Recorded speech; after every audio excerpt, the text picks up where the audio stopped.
There's a great movie called Lawrence of Arabia, and it is the work of my favorite director, David Lean.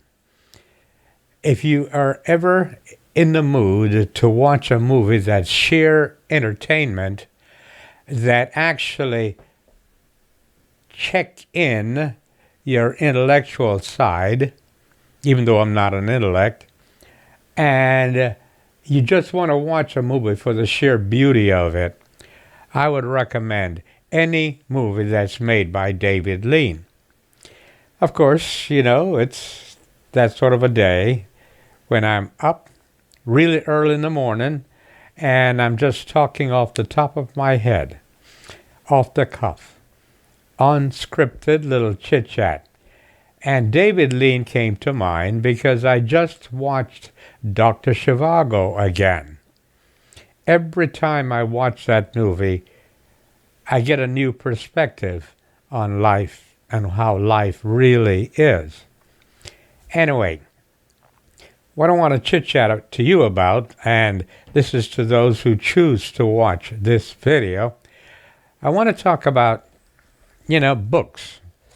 Once you've read them, you can never say you've never read that particular book. This is one of those books, The Art of War. Once you've read this, you will never ever say, I didn't read The Art of War. And funny thing, in the Marine Corps, I would imagine that a lot of commanders read The Art of War. I don't know that for a fact, but I'm guessing. I'm also guessing that in the Navy, a lot of commanding officers read The Art of War, even though the Navy is different than the Marine Corps. Ask any Marine and they will tell you that the purpose of the Navy is to be the chauffeur for the Marine Corps. I love those guys. I love the Marines. I really do. But anyway, to me, The Art of War has very little to do with war and everything to do with how to handle people. Art of War. I would recommend it, of course. And then some books you read and you read and you read and you can't shake the feeling that it's a hoax. I should have looked at the cover of this book and realized it has to be a hoax. Why not? And then you read in this book far too many specifics having to do with this time period. I know. And you're saying to yourself, that was his error. He might have tried his best to convince the readers that this is in fact a genuine book. But I don't think so. But here's what came to mind after I read this book. What difference does it make if this is a genuine book or not?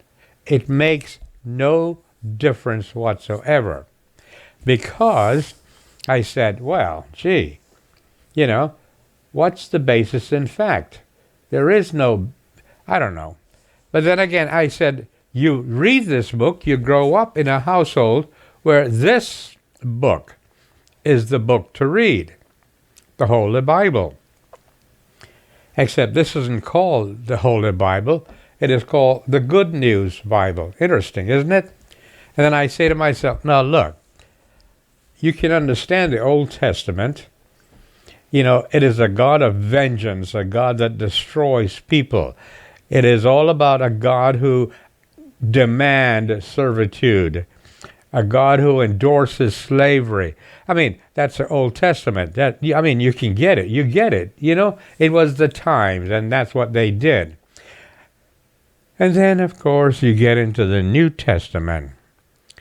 And if this book is a hoax, why isn't the New Testament a hoax? Think about that. You took it for granted because you were born into a society or a family or a religion that demanded that you believe this book to be holy. But think about it.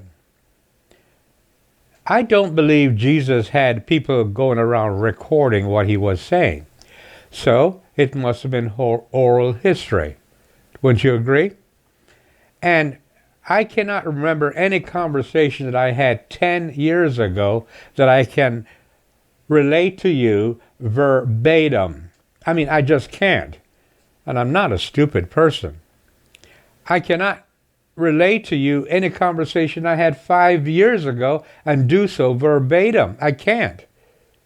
I can't do that because I don't remember any conversation that I can relate to you verbatim. Of course, you remember the essence of the conversation. I mean, that's natural. But then this book would have you believe that everything in this book is so.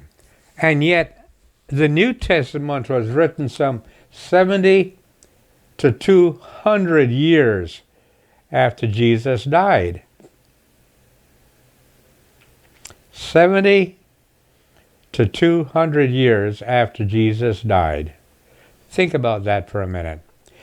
Does that make this book a bad book just because it's a hoax? No. Does that make this book a bad book because it may not be true? No. Because we, you and I, are trying to do the very best that we can as human beings. That's what we're trying to do. And whether or not the books are genuine is totally irrelevant. What you have is an author who wrote something that made an impression on you. And that's what's important.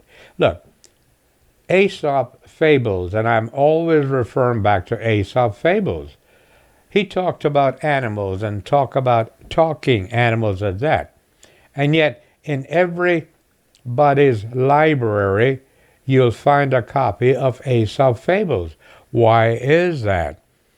Because the book is genuine when it comes to imparting moral stories. That's why. Whether or not there's a talking animal, totally irrelevant. The story is about morality. And it is a book that leads you to be a better person. So, whether or not a book is genuine or not is totally irrelevant as far as I'm concerned. This book has an awful lot of things having to do with a guy by the name of Jesus. And I choose, this is my choice, to follow the author, whoever the author is about Jesus. It is my choice to follow Jesus, that is, the Christ-like way. Okay? That's my choice. Whether or not he was real is totally irrelevant. It is not, it has no bearing at all on me. So now you know. Like Aesop fables, to be Christ-like is to follow certain rules of morality. That's what it is. And whether or not it's genuine or real, totally irrelevant. Now you know.